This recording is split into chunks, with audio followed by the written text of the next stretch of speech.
Buenos días, buenas tardes, buenas noches. Para cuando nos estén escuchando, los saluda Nacho Rapari en un nuevo episodio de Perdidos en Pandora, episodio número 10 de esta cuarta temporada y episodio en el que nos vamos a meter nada más ni nada menos que con una de las películas del momento.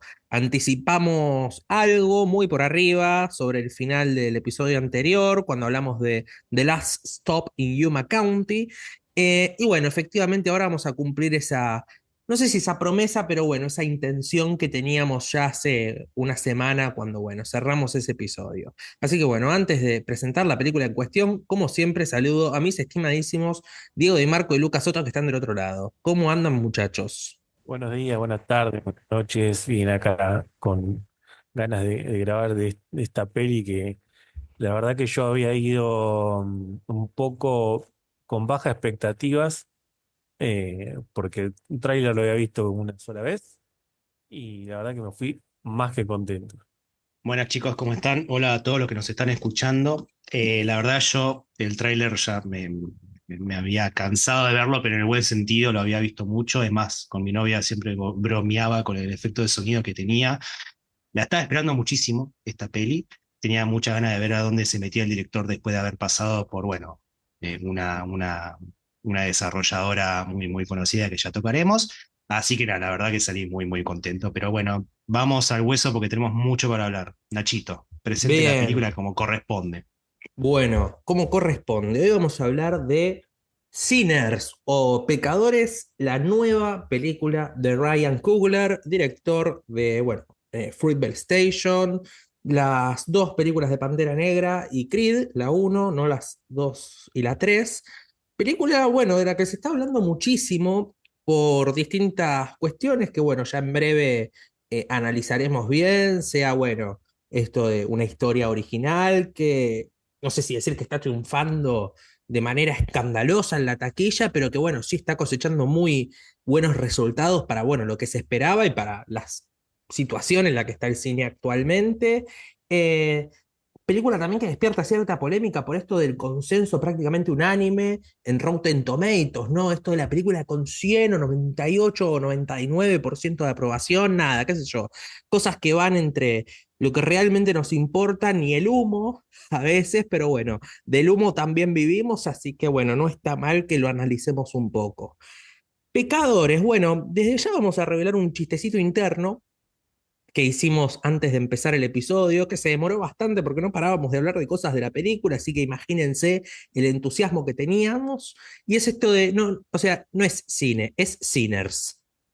Y Me Puchito, atrapaste. me Es atrapaste, Sinners. es Sinners. Estamos muy contentos, la verdad, muy, pero muy Probablemente somos los contentos. únicos que nos estamos riendo de esto, perdón audiencia. Nada, me gustaría creer que se está riendo con Sí, nosotros. es muy buen chiste, es muy buen chiste. Es muy buen Gracias. chiste. Es Muy del bien autor. pensado. Sí, se le ocurrió a Diego, por si llega a fallar. Juego de palabras. Muy bueno, muy ocurrente.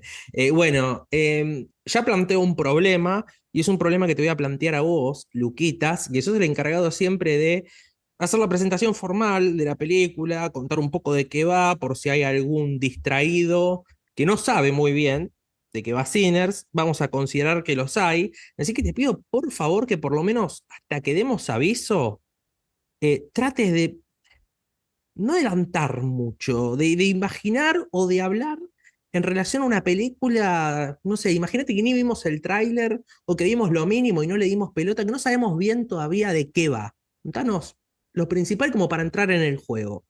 Perfecto. Bueno, nos vamos a situar en el punto de vista de dos gemelos que después de hacer varios negocios en Chicago, vuelven a su ciudad natal en Mississippi para empezar de nuevo. Tienen un par de ahorros y no tienen mejor idea que abrir una cantina. Todo esto obviamente bajo, bueno, una cuestión racial en la que la cantina obviamente sería destinada a personas de color, por fuera de, bueno, toda esta cuestión de crítica social y de racismo que anda dando vueltas en el momento, algo que peligra O sea, la mil libertad de novecientos los treinta para personajes. contextualizar un poco. Exacto, sí, sí, estamos en 1930, así que bueno, claramente no solamente es una cantina, sino que es un refugio, ¿no? Para que, bueno, esta gente pueda tener un lugar seguro donde pasar las noches.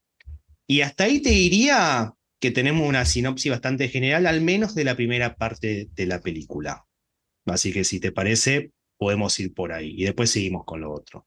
Bien, o sea, cuando vos te referís a esta primera parte de la película, es una Ujú. película que más o menos dura 2 horas 10 y todo este 2 horas, conflicto, sí, dos sí, horas más o menos, 20, 2 horas 20, un poquito sí, entre más, sí, un escena poquito más largo. postcréditos y todo lo Sí. demás, se hace un poquito más larga.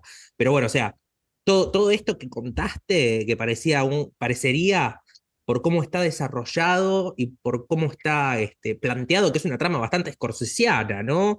De hecho, tiene una estructura Ujú. bastante scorsesiana la película en esta primera parte, donde vemos a Una estos dos estructura muy setentosa, si muy se quisiera, setentosa, porque muy antes las clásica, sí. películas, si tenían que durar 3 horas para plantearte un contexto, lo hacían, digamos.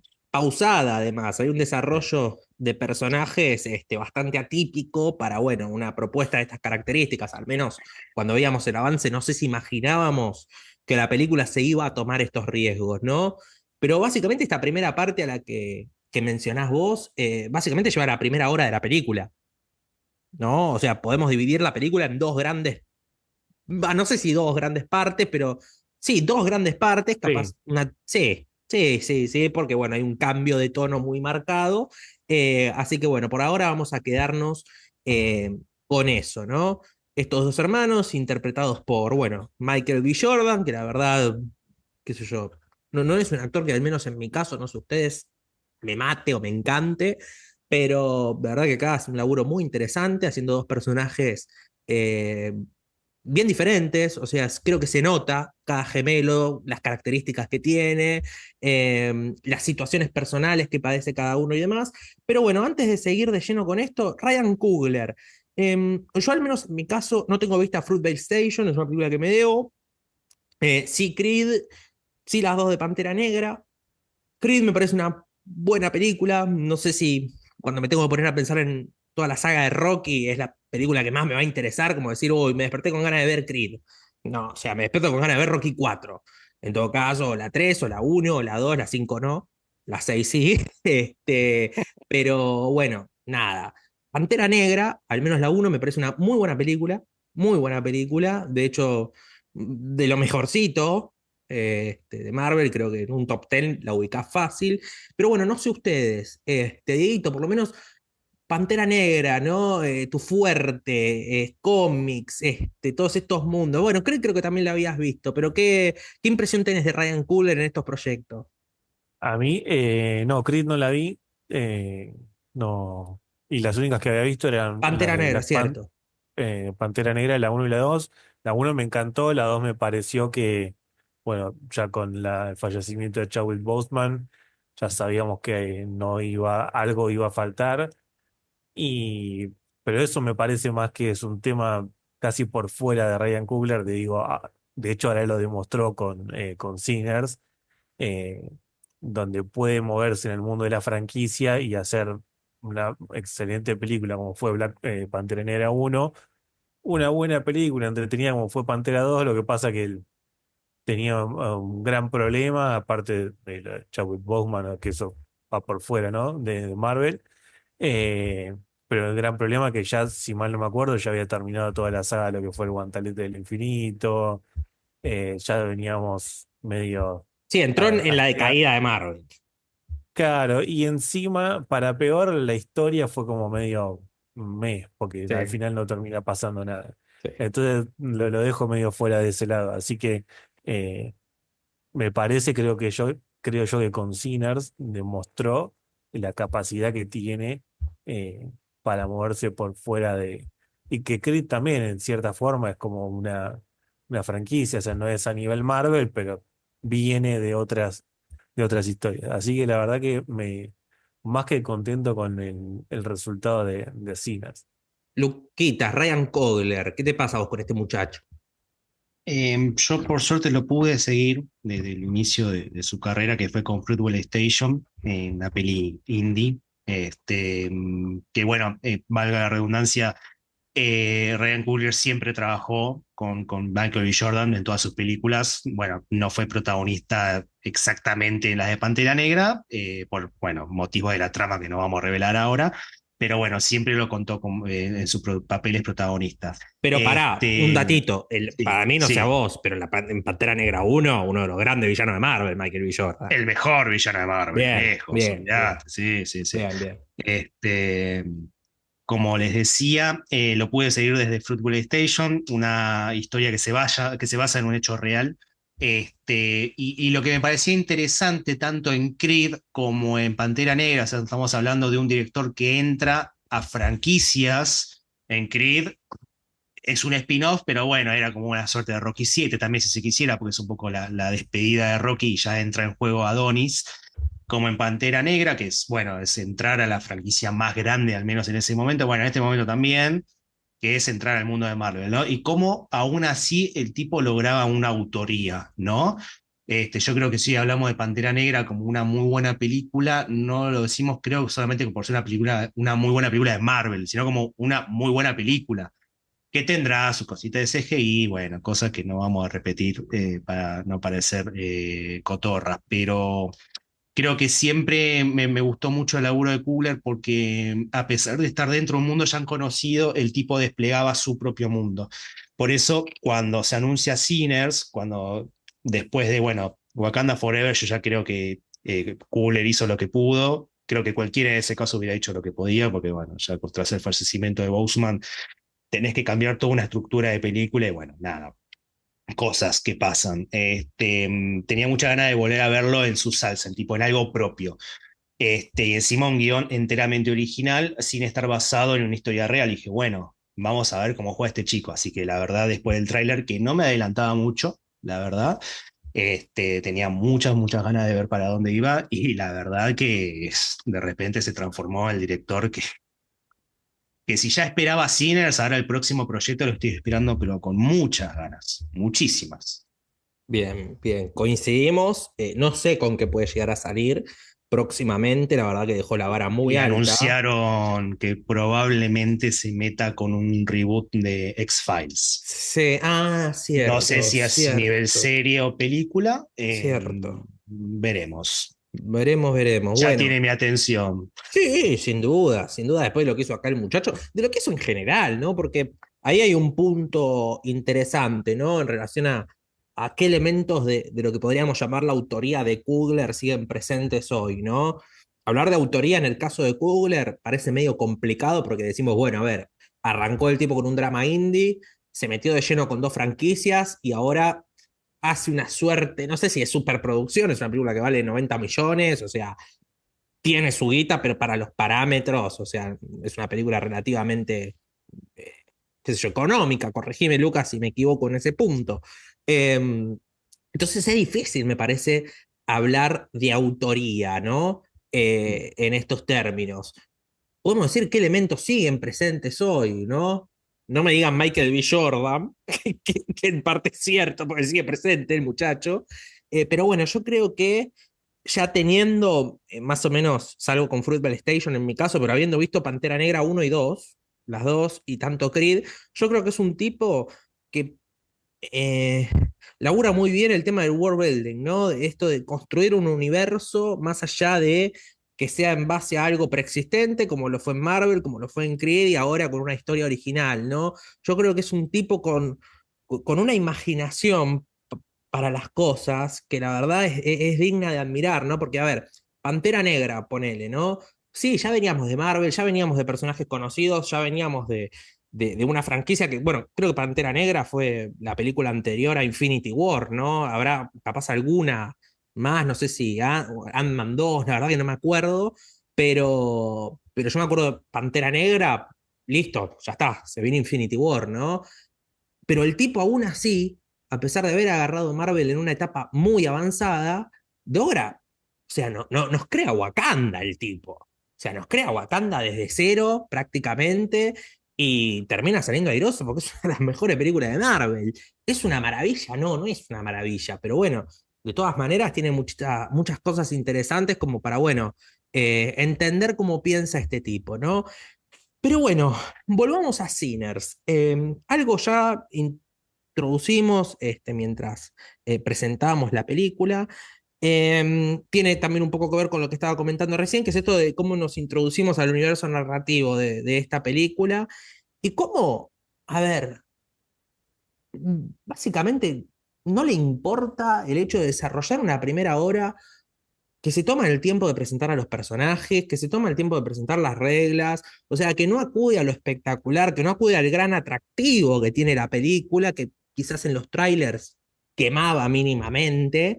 Y eso es algo bueno, hablábamos un poco tras bambalinas, ¿no? De las reacciones que han visto ustedes cuando fueron a ver la película y quizás veían que, bueno, había cierto público que estaba ansioso por decir, bueno, ¿cuándo arranca esto? Pero para mí es algo que está en constante movimiento. No siento que no sé, sea una hora de puro relleno, porque después lo que tiene que contar es muy básico. O sea, yo creo que esa primera hora de la película realmente es fundamental y hasta habrá muchos que dicen que es la mejor parte de la película, ¿no? Esta primera parte donde se va construyendo el universo. ¿Cómo lo ven ustedes? En mi caso, por ejemplo, primero que la sala no estaba muy llena y los que estábamos realmente no se sintió como si me ha pasado con otras películas, de escuchar gente hablando, ver luces de celulares, gente que se levantaba y se iba. En este caso no, pese a que la primera hora sí verdaderamente, por ahí, digo, si uno va con la idea de que va a haber una película de vampiros, la primera hora es como que decís, che, ¿y dónde está? ¿En qué momento aparecen? Y la verdad que en mi caso me gustó mucho cómo fue construyendo todo. Sí, es como que en algún momento digo, bueno, cómo va a enlazar todo, porque digo, ya se sentía demasiado tiempo en algún momento, y también coincido en que eh, se hizo un poco larga, pese a que justamente una de las películas por ahí con las que más la relacioné, que fue con El Amanecer de los Muertos, eh, perdón, El Crepúsculo del Amanecer, que es una película que a mí me encantó. Entonces como que ya ahí ya tenía como un punto a mi favor, digo, bueno, estaba esperando el momento en que pase todo el quilombo. Y aparte con la música, digo que acá justamente tiene un papel fundamental, ya ahí ya también ya me compró, con todo el tema del trasfondo que tiene del blues y lo importante para Dieguito, toda la discúlpame, comunidad te quiero hacer negra, sí, una pregunta, ya que mencionaste el crepúsculo al amanecer. Yo hace sí. muchísimos años la vi, no lo tengo tan fresco, pero la película cuando entra en el terreno fantástico, ¿no? Porque, a ver, del crepúsculo al amanecer, durante gran parte de su metraje, es una película, una historia criminal, ¿no? Sí, sí, sí. ¿Estaba tan dividida como esta o el punto fantástico estaba elaborado con menos tiempo? Yo ahora tengo no sé, un vago recuerdo de que, no sé, la película duraba 2 horas por él y que el tema vampiros tenía un desarrollo de media hora al final, pero capaz me estoy equivocando. Sí, no, no, por ahí no sé si la misma cantidad de tiempo, pero sí con el cambio de tono. Digo, Claro, era mucho más la película abrupto. va para otro lado. O Claro. sea, y acá pasa lo mismo. De hecho, la escena es bien marcada para mí, tanto como termina como arranca, en ambas partes. Eh, Así que con eso ya para mí tenía un punto, y ya, insisto, con el tema de la música, para mí ya es como ir a ver, o sea, una película de Scorsese y ya sabes que te va a meter un Rolling Stone. Ya con eso ya a mí ya me compra. Y sí, tal vez pensé que, bueno, sí, lo tiene, que la parte del blues iba a tener algo más fundamental en la trama, que si bien lo tiene, como con el personaje, eh, y cómo la música también va llevando la película. De hecho, arranca con una cita la película, algo así como que si un músico es capaz de traer las almas de los antepasados, una cosa así. Eh, Así que con eso ya me Bien, compró y esperaba el cambio de tono. bien. Igual quiero que nos quedemos, ahora, Lucas, vamos con vos, pero quiero que dejemos ahí flotando esto que dijiste vos del punto de quiebre de la historia, ¿no? Donde ya pasamos a lo fantástico, porque está marcado en una escena muy particular que después quiero que desarrollemos bien. Ahora sí, Lucas, seguí vos, por favor. Bueno, un montón de cosas ahí con lo que charlaban. Creo que en un primer aspecto vos bien mencionabas esta cosa de, bueno, cómo la gente pueda llegar a recibir esta primera hora. L- Dejando de lado lo que me pasó a mí, que tras bambalinas yo decía, si la película era esa primera hora y nada más, yo me iba feliz del cine, porque creo que hay una construcción del mundo que es maravillosa, como también de los personajes y los puntos de vista, que creo que no es casualidad que el protagonismo esté dividido en primera instancia entre los gemelos, en donde tenemos el punto de vista de Smoke y el punto de vista de Stack, ambos interpretados por Michael B. Jordan, y después al mismo tiempo empieza a crecer el punto de vista de Sammy, ¿no?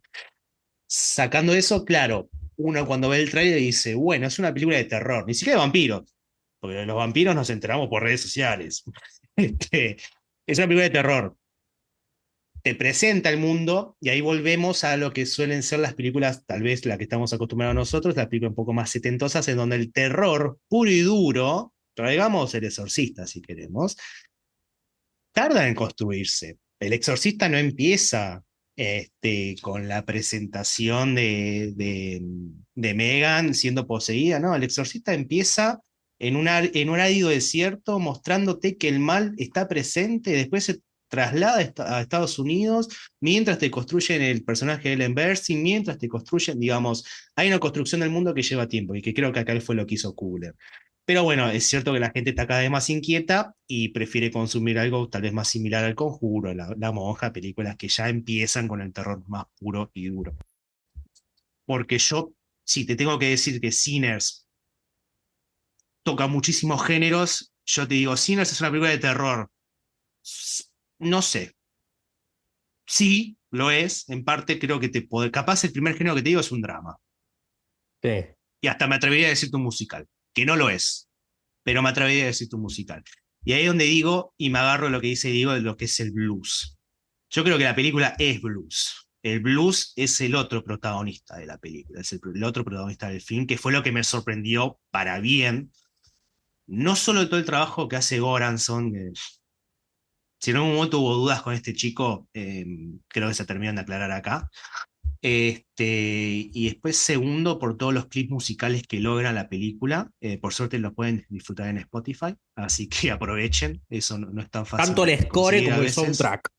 Exacto. Ambas cosas. Eso es algo que me parece muy lindo también que lo separen, porque a veces te Sí, ponen todo junto y nunca se no termina es de lo entender muy mismo. bien la diferencia entre score y soundtrack. Igual me Este, encanta este quilombo en el que te metiste, porque creo que estamos todos en la misma, que decís, es una película de terror, pero no es una película de terror.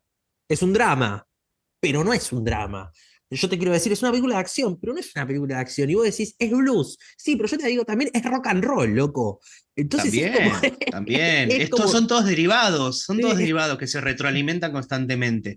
Y yo siento que, bueno, hablamos de protagonistas, hablamos de Stack, hablamos de Smoke, hablamos de Sammy y hablamos de blues también. Y hablamos de cómo la música en un momento llega a un punto tan culmine que nos cuenta las películas de cómo la música puede ser trascendental en tiempo y espacio, ¿no? Como mismo Nolan nos dijo que el amor es el único elemento que trasciende el tiempo y el espacio, bueno, acá es la música, hermano.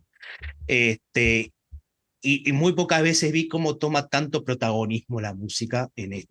en una película de esta dimensión, una película de vampiros, Ahora, ahora si quisiéramos determinarlo. ¿cuántas veces le pedí a los dos que no digan lo de Nolan, del amor que trasciende el tiempo y el espacio, porque la gente se va a enojar, nos va a putear, nos va a dejar de escuchar? Este, ¿Pero por qué motivo? viste No, que la odian, pero que no. viste que todo el mundo ¿Quién odia lo? eso. Mira, El esnovismo. hicimos un capítulo de Interstellar, así que si llegaron hasta acá, es porque nos quieren. Y El porque esno... tenemos el aval de poder decir eso. Sí, sí, Aparte, convengamos que Nolan es un gran influenciador de que estemos viendo esta película sí, de sin esta dudas. forma. Y tiene muchas cositas de Nolan la película, más allá de su asesoramiento para la fotografía de la película, que bueno, está filmada con cámaras IMAX, no filmada para IMAX, con cámaras IMAX, que es otra cosa, pero bueno, un tema capaz en el que nos metemos después según cómo venga el asunto. Pero otra cuestión, ¿no? En torno a la caracterización de los personajes, ya de por sí.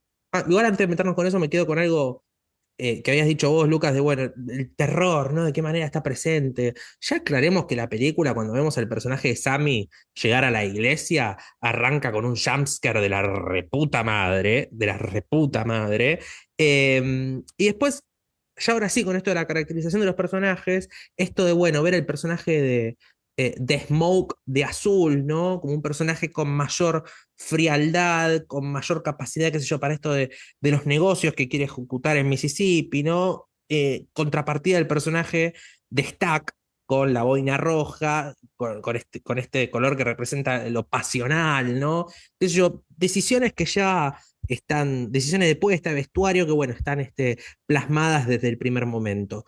Y ahora sí, señores y señoras, esa idea que había quedado flotando en el aire hace un rato, después de, bueno, lo que mencionaste vos, Diego, de cuándo se presenta el quiebre de la película, eh, también la palabra flotando viene bien, ¿no? Porque en un momento vemos el desarrollo de la historia con esto que decía Lucas, ¿no? No sé, un drama, ponele criminal, ¿no? En el que, bueno, ya compramos la historia y por un momento nos olvidamos que va a haber algún elemento fantástico. O sea, los que más o menos ya fuimos a ver Sinners sabiendo qué era lo que íbamos a encontrar, bueno, sabíamos que ese momento en alguna instancia iba a llegar, ¿no?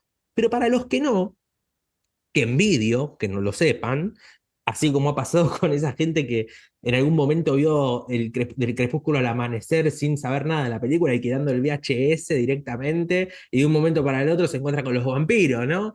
Y bueno, acá podríamos decir que puede llegar a pasar algo similar, pero digo flotando porque tenemos una de las mejores presentaciones de personajes, en este caso antagonista, que la verdad recuerde mucho tiempo, que es la del personaje de Remick, ¿no? Interpretado por esta fuerza, esta bestia actoral que es Jack O'Connell, ¿no?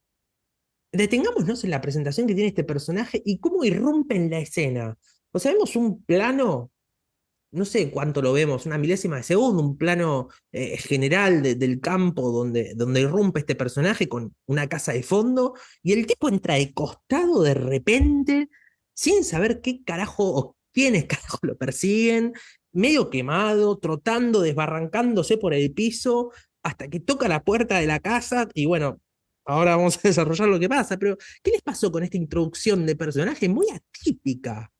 Muy violenta, ¿no? Porque de un momento para el otro, o sea, la acción viene transcurriendo con normalidad y lo vemos al tipo este que irrumpe en la escena así como si nada.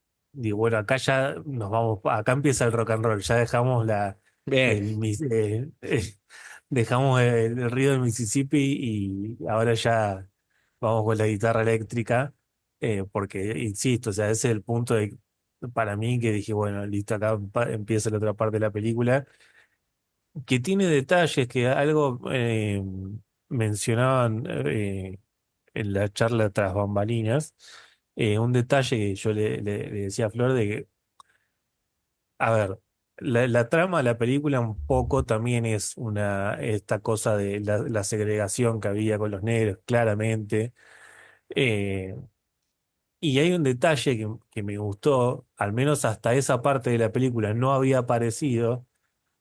Se menciona de una forma sutil el tema del Ku Klux Klan, que cuando lo nombran en los subtítulos, seguramente fonéticamente alguna forma distinta hay, pero al no saber inglés no lo sé, pero con los subtítulos lo ponen con la K.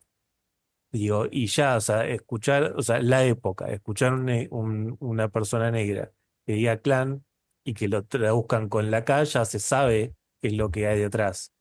Por eso, cuando en esta parte de la película aparece el detalle del el traje que usa esta gente, ya ahí, por ahí, no sé si sobreexplicado, pero bueno, tiene todo un trasfondo en la película que eh, te dice más o menos para dónde va a ir.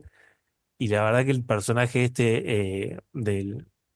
bueno, ya a esta altura lo decimos, el personaje de Remy, eh, un poco me decía para dónde va a ir, porque aparecen también los indios, y entonces decís, bueno, ahora sí, ¿para dónde vamos con todo esto? y la verdad que me gustó bastante ahí cómo te descoloca y cómo después va encajando cada pieza de la película. Sí, yo lo sentí como un cachetazo. Sobre todo porque, bueno, ya estamos situados en el atardecer, ¿no? Falta cada vez menos para que la cantina abra, ya habiendo pasado, creo que más o menos, sí, 40, 50 minutos de la película. Conocemos a todos los personajes que van a estar involucrados y falta uno, ¿no? Que es el antagonista, que es el mismísimo Remick. Que, bueno, en una escena muy concisa te explica cómo, bueno, Remick entra en la casa, porque lo dejan pasar, ya que es algo propio del lore de los vampiros. Entendemos que eso es perseguido por los nativos americanos, y los nativos americanos, cuando ven que se está poniendo el sol, muchacho, de acá nos vamos, hicimos nuestra parte, sabemos dónde nos tenemos que meter y sabemos dónde no nos tenemos que meter. Y bueno, vemos cómo Remick persuade con sus colmillos a los habitantes de la cabaña, y bueno, muy a poquito, bueno, en realidad esa tríada es la que se presenta después, ya una vez anochecida, en la cantina.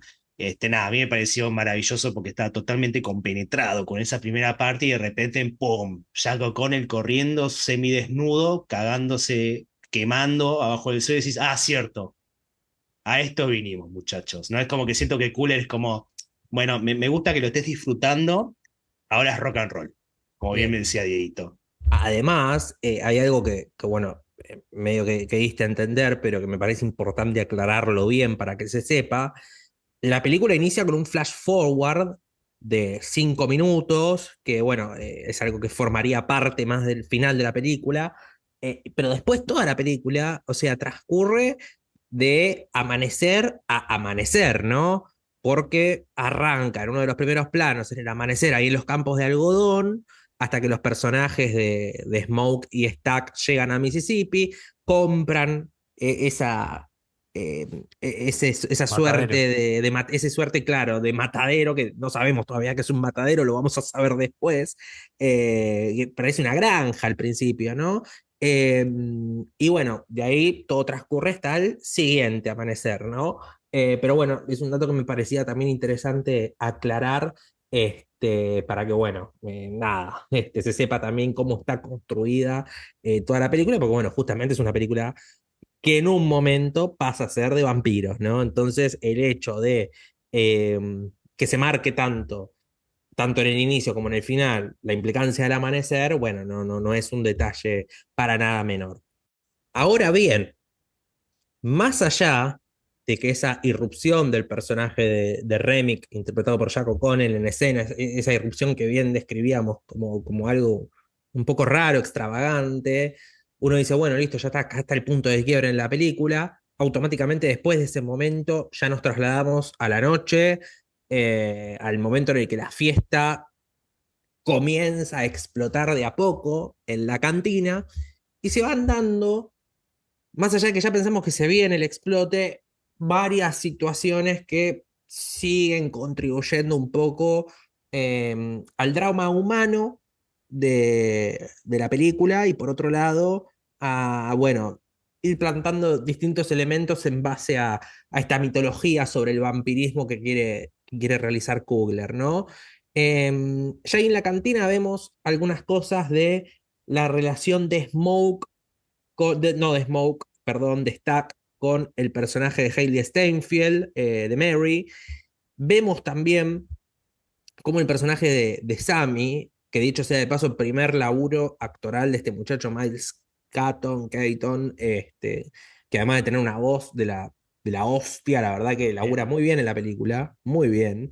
Vemos también cómo este personaje tiene un cierto momento de tensión con su primo, con su primo Stack, con su primo Smoke, perdón, los vivo confundiendo, porque bueno, el personaje de Smoke tiene una idea construida en base a cómo ellos como comunidad deben continuar después de esa noche, mientras que, bueno, Sammy, siendo que, bueno, representa como el lado coming of age de la película, tiene otras aspiraciones, otros deseos y, bueno, otra idea sobre lo que implicaría salir adelante para él, ¿no?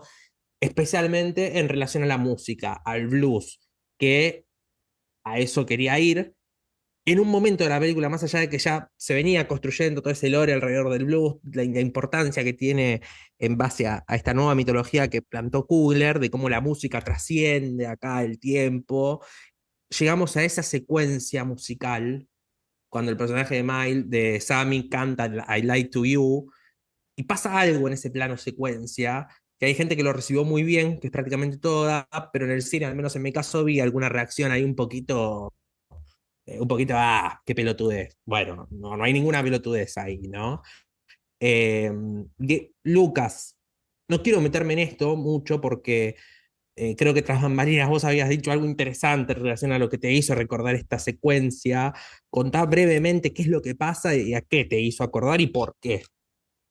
Bueno, lo que vemos en la secuencia, en este plano secuencia, que va recorriendo los diferentes espacios de la cantina, vemos, bueno, cómo Sammy toca la guitarra, canta, empieza a interactuar con el público y de repente aparecen figuras, un guitarrista del presente, una figura, una mujer africana cantando con sus vestimentas. Empezamos a ver, por ejemplo, figuras de japoneses, también cómo la música, más allá del blues, trasciende el tiempo y el espacio en diferentes contextos y en diferentes realidades, ¿no? Cómo de repente el fantástico invade en la diégesis del relato, ¿sí? Porque entendemos que esas figuras fantásticas que aparecen no son vistas por los personajes de la diégesis, pero forma parte de, ¿no? Para construir una idea y esta idea de, bueno, obviamente a lo largo de la película, de cómo el blues es protagonista y cómo el blues, bueno, al menos en el caso de Sammy, es una parte fundamental, ¿no? Y yo cuando lo veía, dije, loco, qué jugado, porque automáticamente me acordé de la escena de New World, del recital de Robbie Williams en Birdman, cuando él de repente los demonios lo observan y son tantos que el tipo baja con el micrófono y se empieza a cagar a trompadas con todos. ¿Y a qué voy? ¿Por qué me hizo acordar a eso? Porque tanto la escena de Newark como también esta escena de la canción de Sammy podrían haber sido básicamente, por un lado, el recital representado y la canción en la cantina y nada más, que hubiera estado bien, pero no, es como que los directores dan el próximo paso y utilizan el fantástico para reforzar esta idea, ¿no? En el caso de Berman, el pánico escénico, y en el caso de Sinners, lo que representa el blues para Sammy y también para la comunidad, ¿no? Donde no hablamos solamente de un género musical, sino de cómo la música los moviliza. Y es algo que la verdad, cuando lo estaba viendo, dije, bravo, loco, bravo. Cuando pensabas que no podían sacar más nada de la galera, el tipo te pone esa. Sí, no lo había pensado. Bueno, escena de Bederman que también me fascinó cuando la vi. Y acá había leído que todo el tema de por qué el blues, más allá de que está siempre relacionado con la comunidad negra, el blues, de hecho, era es característico, o sea, de ellos y también siempre con muchas letras, todo este tema de liberación y de hecho en el momento de la película, eh, cuando está el personaje este Delta Roy, si mal no me acuerdo, que se llamaba, Delta pasan, Slim. Delta Slim, perdón, pasan por, en la ruta hay unos otros muchachos que están ahí, están presos, básicamente están trabajando y están cantando porque es como su forma de resistir. Más allá de eso, también Kugler le había leído que también lo metió mucho porque cuando estaba haciendo Creed falleció el tío de él, que era muy amante de la música del Delta Blues y entonces también del blues que viene de ahí, del Delta de Mississippi. Entonces también creo que le da como esa trascendencia a esa escena de, de que no importa el tiempo donde estés, la música y la comunidad va a estar, ¿no? Una cosa así. Pese a que tal vez en mi lado termo esperaba que ahí explote el blues, porque toda la película se la pasa eh, como el personaje de Sammy hace pequeñas interpretaciones y dice, bueno, hoy a la noche va a tocar, hoy a la noche va a tocar, y cuando llega el momento digo, quería que que le explote más esa voz increíble que tiene este muchacho, pero entendí y me encantó lo que creó Coogler para poder reinterpretar ese momento y que no quede como una escena dentro de la cantina y nada más. Así que, y más con esto que decía Luquita de la escena del concierto de Newport de Berman, mucho más película que también amé. Bien. Dicho esto, aclarado, quería bueno, mencionen bien esta cuestión que sé que los había entusiasmado tanto. Ya hay que meternos un poco de lleno con cómo está elaborado el vampirismo en la película. Eh, que bueno, es un tema que yo no sé si vamos a poder desarrollar con toda la profundidad que nos gustaría para que no se vaya por las ramas, porque bueno, a ver, ya de por sí podríamos grabar el episodio entero hablando de cómo está construido el vampirismo en Pecadores, pero bueno, hay varias cuestiones que me gustaría traer a colación para al menos dejarlas planteadas como disparadores y que la audiencia, los y las oyentes tengan la posibilidad de reflexionar en base a eso. En primer lugar, lo que se construía cuando llegaron los primeros comentarios de la película o las primeras cosas que anticipaban, ¿no? De qué iba a ir la película, y algo que realmente me preocupó mucho, más en tiempos donde existe un muchacho llamado Jordan Peele, que los vampiros eran los blancos, o sea, los malos, y los negros se tenían que enfrentar a estos vampiros blancos, ¿no? Algo que realmente temí que termine en lo peor. Más allá de que hay un poquito de esto, no vamos a decir que no, creo que el guión de Kugler también eh, aspira a mismo esto que estamos tratando de instalar nosotros acá, ¿no? De dejar disparadores que sirvan como preguntas, como para pensar un poco en relación a eso. Por ejemplo, Dieguito hace un rato mencionaba el personaje de Delta Slim, del Roy Lindo, personaje que, bueno, mismo vos, Luquitas, creo que tras bambalinas lo dijiste, y muchas personas creo que también les pasa lo mismo. Se llevan un poquito mal con algunas irrupciones del personaje en la película, especialmente cuando quiere activar cuando quiere servir como humor, ¿no? Con algunos comentarios, capaz a veces medio escatológicos, que no terminan pegando muy bien con el desarrollo de la película, pero en un momento ya el personaje sí dice algo en relación a estos vampiros, ya una vez que se presentan, que intentan entrar a la cantina, que intentan ser invitados, que es esto de quieren nuestra música, ¿no?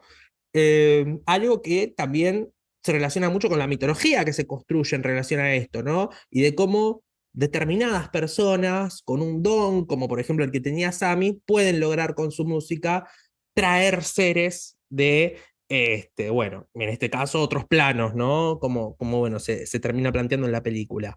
Y cómo se simboliza esto de que el personaje de Remy quiere utilizar a Sammy como vía, canal o instrumento para atraer a esos personajes oscuros, cuestión que claramente se podría trazar un paralelo con, bueno, cómo funciona la industria de la música, ¿no? Y cómo a veces estos empresarios blancos o cómo las discográficas o el poder básicamente quiere terminar lucrando con el arte puro y noble, que en este caso estaría resumido en el blues, ¿no? Por otro lado, también, que esto también lo hablábamos tras bambalinas, hay una idea, generalmente en el vampirismo, generalmente no, siempre, de que una de las instituciones que lo combate, y hasta lo combate con determinados elementos relacionados a esto, es la Iglesia Católica, ¿no? Algo que en esta película no se da, no aparece. Y la iglesia tiene algunas connotaciones bastante particulares. Por ejemplo, la única iglesia que vemos en la película es la iglesia en la que el padre, el predicador, el padre de Sammy, da sus sermones, una iglesia que podríamos eh, afirmar que de alguna u otra forma, qué sé yo, termina siendo un tacto opresiva con Sammy porque lo priva o quiere tratar de apartarlo de que despegue artísticamente, de que toque con esa guitarra, esta gran frase que sirve de tagline en la película de bailar con el diablo, ¿no? Y bueno, te puedes seguir a casa, algo que efectivamente después termina pasando. Y por otro lado, cómo los vampiros terminan funcionando como evangelizadores, ¿no? También hay algo muy importante de los vampiros como comunidad y cómo esto de los vampiros que necesitan que los dejes entrar, también están ahí tocando la puerta y tratando de, que eso es algo particular de la película y lo que quiero que ahora también ustedes muchachos lo analicen un poco, te quieren vender el vampirismo. Porque los vampiros generalmente les chupan huevo todo, van, te muerden, hacen la suya y listo. Y acá más allá de que tienen esos arranques violentos, porque obviamente los tienen que tener, obviamente es su instinto, obviamente son criaturas del mal que te van a morder para convertirte, pero antes de eso te lo quieren vender, te quieren hacer entrar por las buenas. Eso es algo que me llamó mucho la atención y que ligo un poco con estas cuestiones que Kugler a veces de manera más sutil, a veces no tanto, pero trata de construir también en base a la crítica social de la película.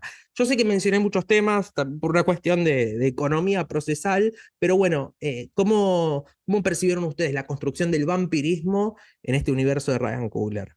Me gustó mucho esa idea que planteaste de los productores musicales, me encantó. No lo había pensado así, la verdad que ya no me lo puedo sacar de la cabeza. Y me quedo mucho con esta idea del vampirismo como comunidad, ¿no? Eh, Justo, bueno, habíamos traído a colación, no me quiero meter mucho con el crepúsculo al amanecer, pero bueno, tal vez el vampiro es la criatura de la noche más tradicional, ¿no? Mismo si lo queremos remitir a 30 días de noche, donde el vampiro es una criatura sedienta de sangre, donde no hay ningún tipo de sentimentalismo más que atacar directamente al cuello o cualquier extremidad. Acá el Remick y su comunidad que va armando muy a poquito por los pobres, la pobre gente que va saliendo paulatinamente del bar y se lo van agarrando de a uno. Más allá de la sangre, más allá de los colmillos, más allá de los ojos rojos, bueno, hay un momento maravilloso que es cuando el guardaespaldas va a mear y vemos las luciérnagas de fondo y de repente esas luciérnagas se van apagando y aparecen dos ojos rojos de fondo.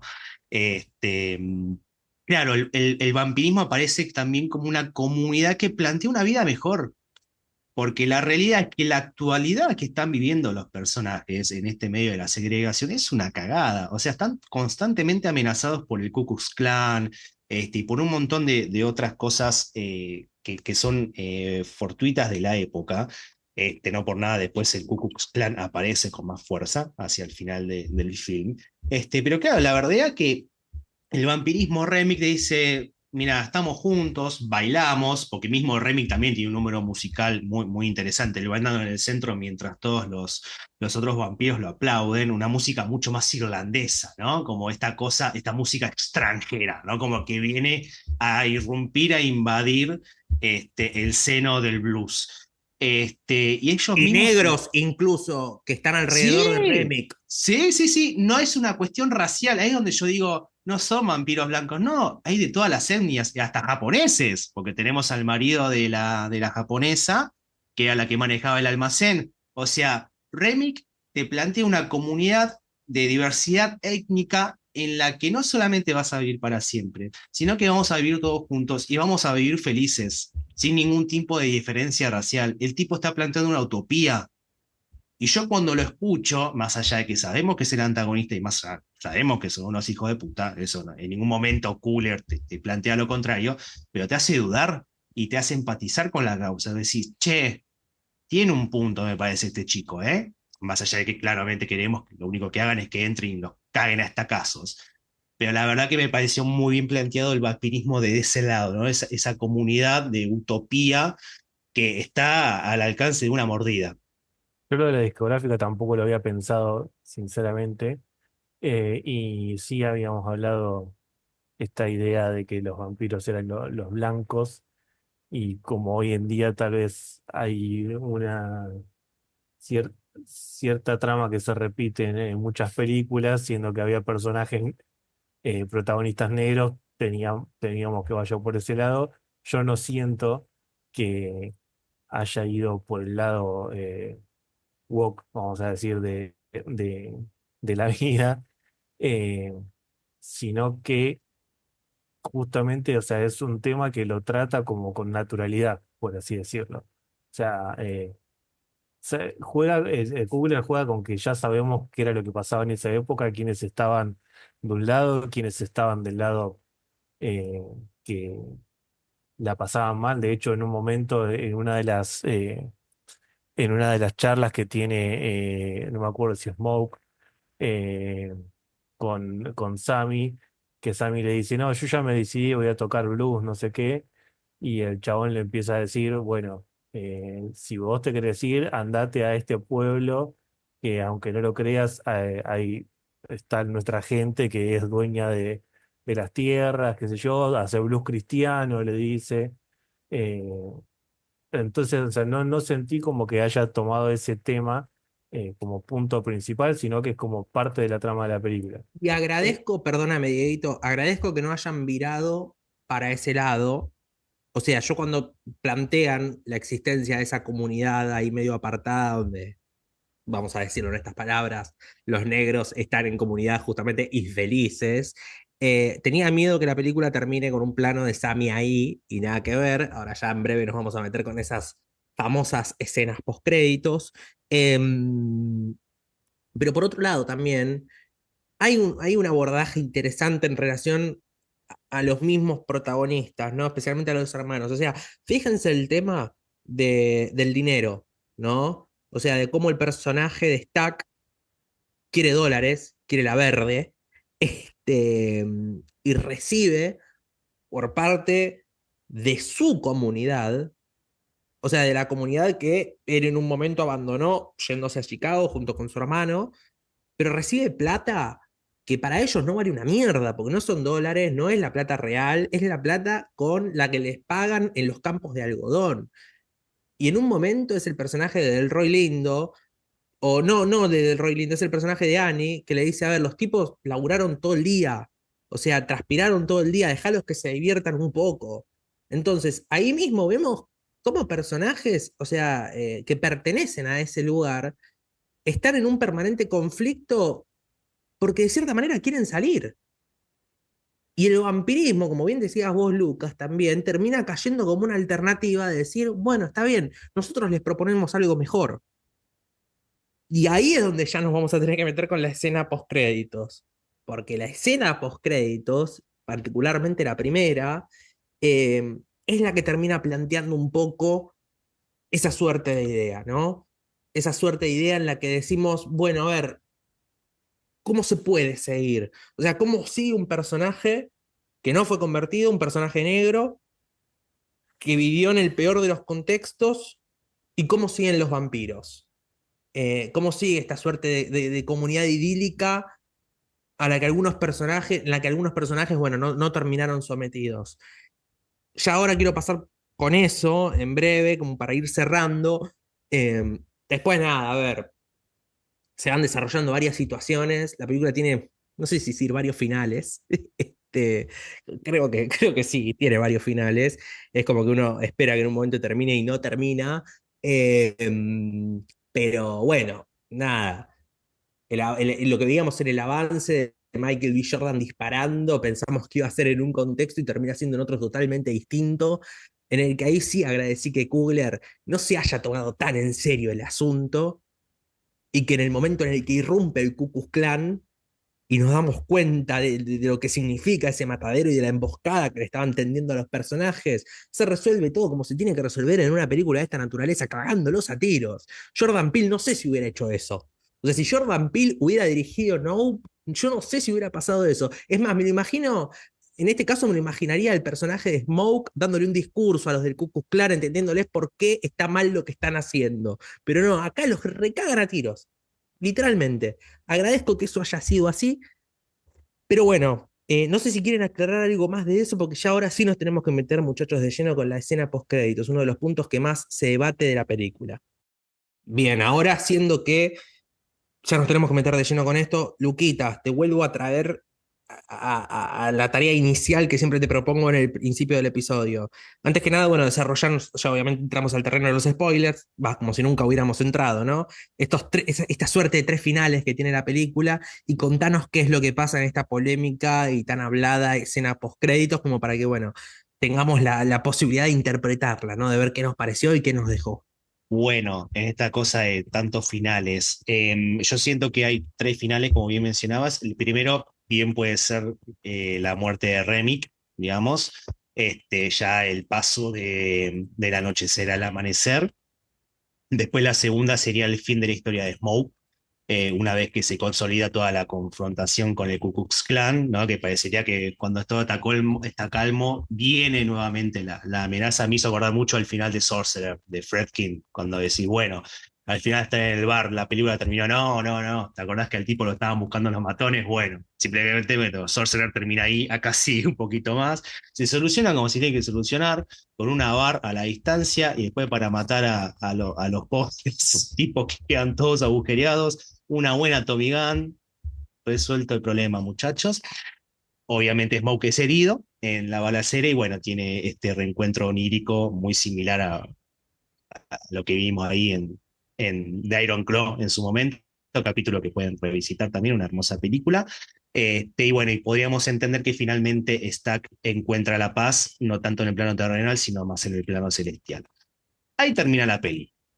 Aplausos, todo muy lindo. De repente empieza a sonar la música y vemos unas imágenes de un cantautor entrado en edad Que dicho sea tocando de la paso, es nada guitarra, más ni nada ¿viste? menos que Buddy Guy. Exacto. Para los que conocen, lo van a reconocer.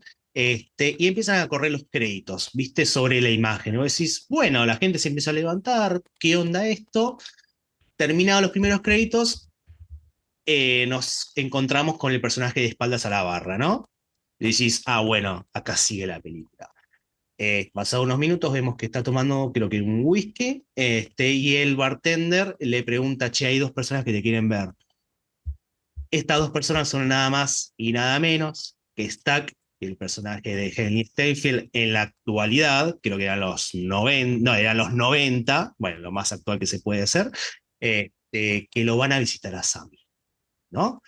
Porque bueno, la persona que vemos es Sammy de grande, que bueno, finalmente pudo trascender con su música, pudo trascender con su blues como un gran artista, y ahora es visitado por Stack y por Haley Steinfeld, no, perdón, no me acuerdo el nombre del personaje, Mary.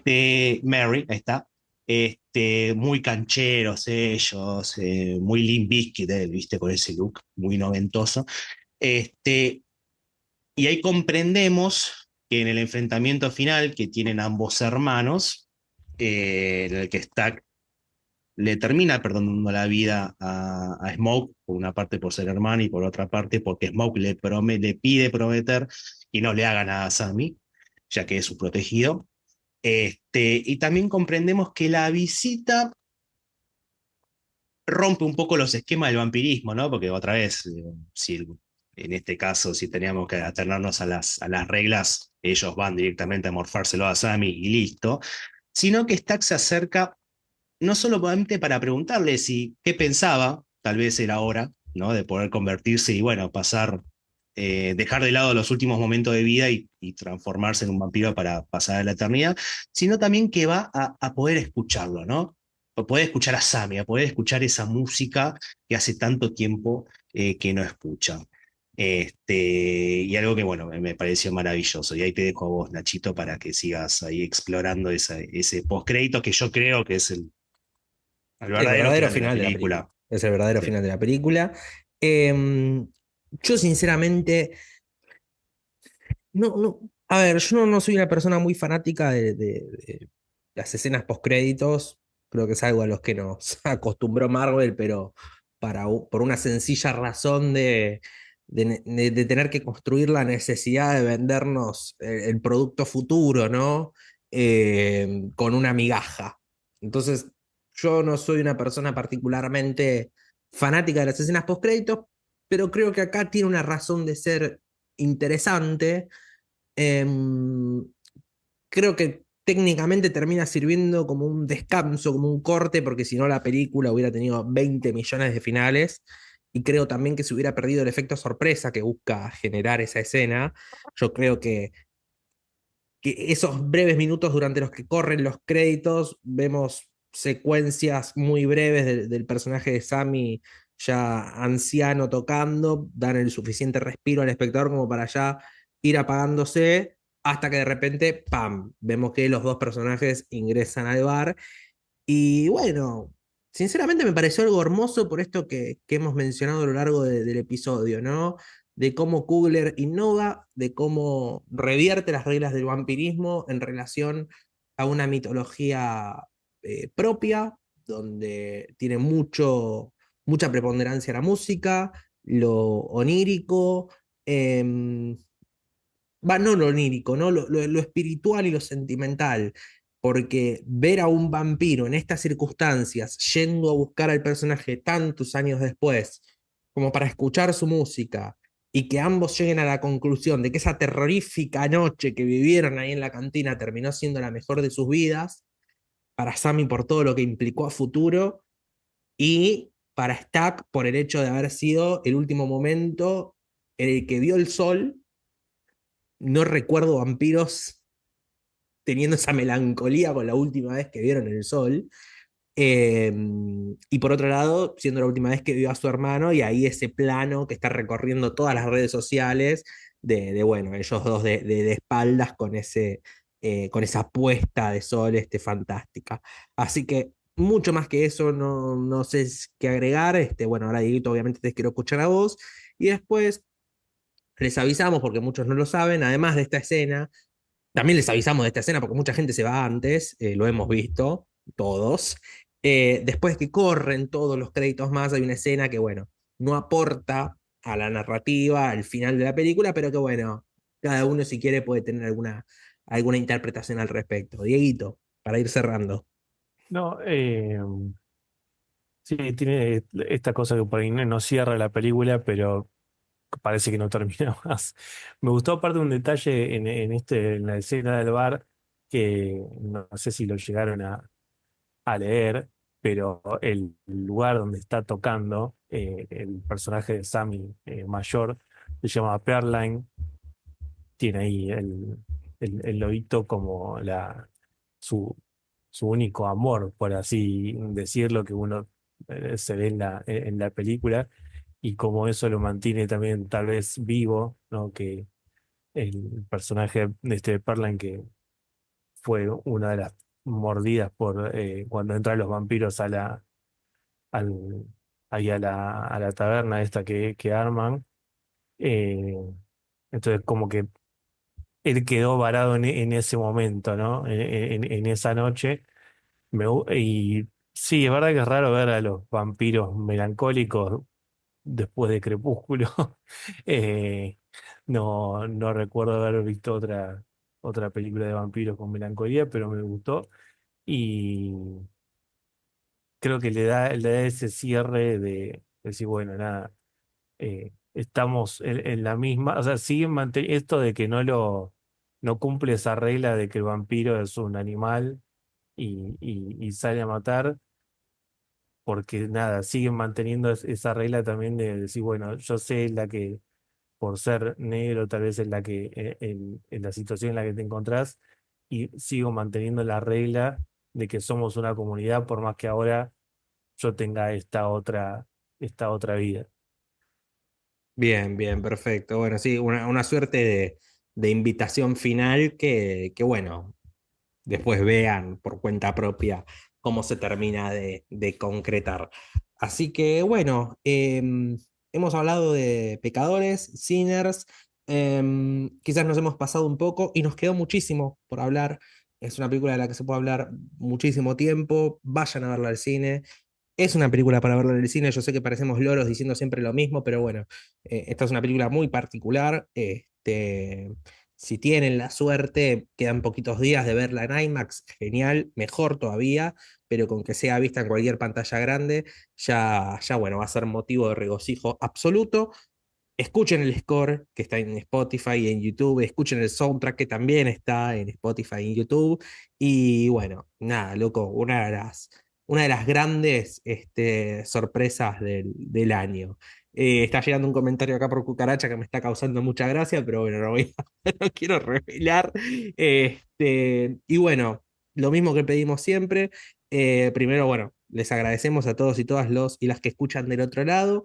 Nos pueden seguir tanto en Spotify como en YouTube, donde, bueno, en Spotify también nos pueden calificar Y bueno, también el hecho de seguirnos les va a terminar avisando cada vez que publicamos un nuevo episodio. Y bueno, ni hablar también de nuestras redes, especialmente en Instagram, @perdidos en Pandora, donde bueno, vamos compartiendo contenido en relación a los episodios que vamos grabando, novedades y bueno, otras yerbas bueno, de lo que nos compete. Así que, y bueno, en YouTube también estamos subiendo contenidos nuevos más allá de los episodios, así que bueno, también @perdidos en Pandora. Así que bueno, gracias. Vean Sinners, la hemos disfrutado muchísimo y bueno, ya nos estaremos encontrando la semana que viene. Veremos si con algún estreno en cines o algún estreno en plataformas, que en las próximas horas se viene uno muy interesante. Así que bueno, gracias y les mandamos un abrazo grande. Chau, chau, chau. Hasta la Chau, chau. próxima.